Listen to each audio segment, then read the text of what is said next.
జున్ను, నీకొక కథ చెప్తాను విను. మిత్రద్రోహులు.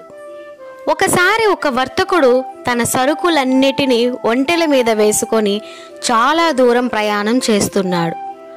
మధ్యలో ఒక ఎడారి దాటవలసి ఉండడం చేత అతడు ఒంటెలతో ప్రయాణం చేస్తున్నాడు. ఒంటె మాత్రమే ఎడారిలో సులువుగా ప్రయాణం చేస్తుంది.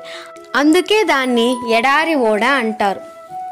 ఎడారి దాటి ప్రయాణం చేస్తూ చివరికి ఒక అడవి దాటి వెళ్తున్నాడు. అతని ఒంటెలలో ఒక ముసలి ఒంటె ఉంది. అది నడవలేక బాగా వెనకబడిపోతోంది.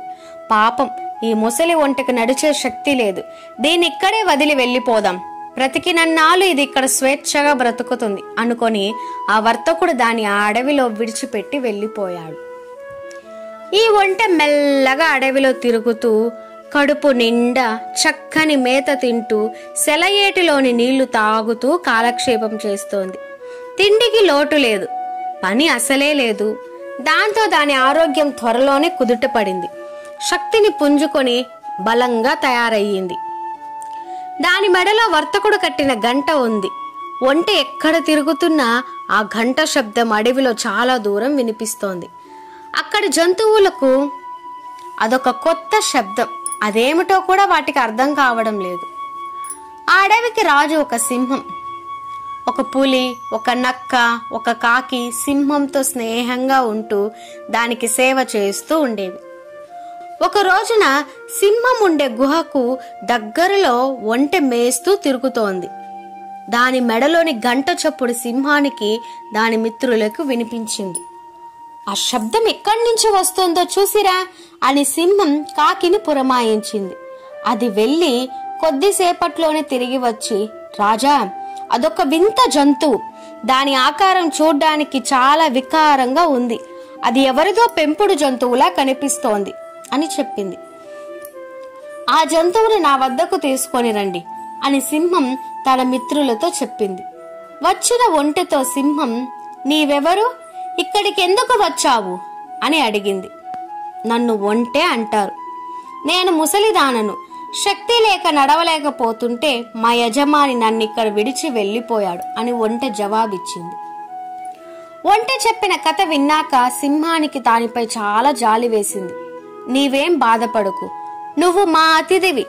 మంచి తిండి, నీళ్లు, ఉండడానికి వసతి అన్నీ ఇక్కడ నీకు దొరుకుతాయి. నీవు ఇక్కడ మాతో పాటు ఉండొచ్చు. నిన్ను మేము జాగ్రత్తగా చూసుకుంటాం అంది.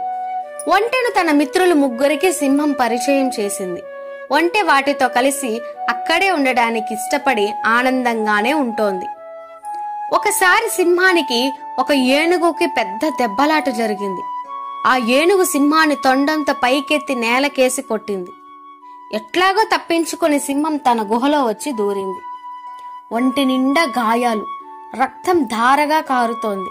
దాని మిత్రులంతా ఏమి తోచక సింహాన్ని చూస్తూ కూర్చున్నాయి. సింహం వాటితో, మిత్రులారా, నాకు చాలా ఆకలిగా ఉంది. వెళ్ళి ఏదైనా జంతువుని పట్టుకొని తెండి. ఆ ఏనుగు వల్ల ఇంత బాధ కలిగింది. నేను పూర్తిగా కోలుకునే వరకు మీరు నాకు ఆహారం తెచ్చి పెడుతుండాలి అంది.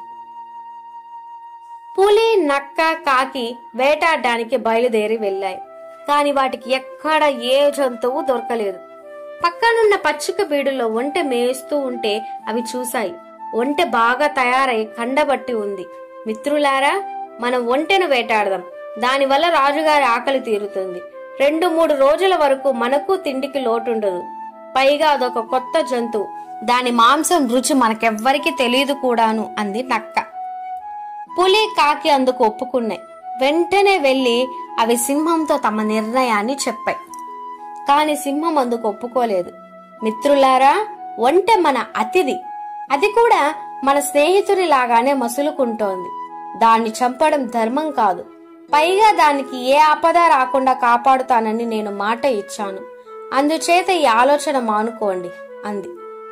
సింహానికి వరుసగా 2 రోజులు ఏ తిండి దొరకలేదు. మిత్రులారా, నా బాధను అర్థం చేసుకోండి.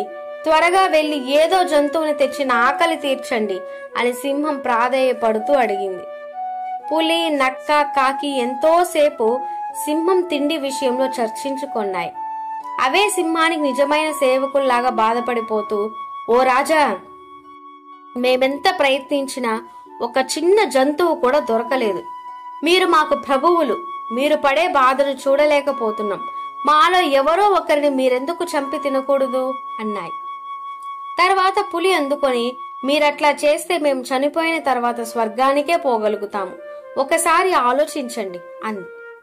ఇట్లా పాత స్నేహితులు ముగ్గురు తమలో ఒకరిని చంపి తినమని సింహాన్ని బ్రతిమలాడుతున్నాయి. వాళ్ళ మాటలు ఒంటె వింది. అది ఊరుకోలేదు. వెంటనే అది సింహం వద్దకు వెళ్లి, రాజా, నేను మీ చేత రక్షింపబడ్డాను. నేను కష్టాల్లో ఉంటే నాకు ఆశ్రయం ఇచ్చి రక్షణ కల్పించారు. నేను మీకు విధేయున్నై ఉండాలి. అందుచేత నన్ను చంపి మీ ఆకలి తీర్చుకోండి అంది. తనను సింహం చంపి తినడానికి ఇష్టపడదని ఒంటె అనుకుంది.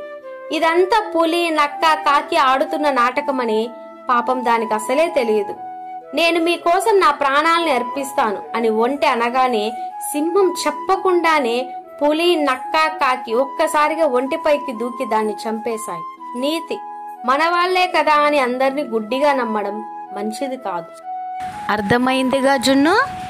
ఈ కథ గనక మీకు నచ్చితే ఒక్క లైక్ ఇవ్వండి. ఇలాంటి మరెన్నో వీడియోస్ కోసం వెంటనే మన ఛానల్ని సబ్స్క్రైబ్ చేసుకోండి.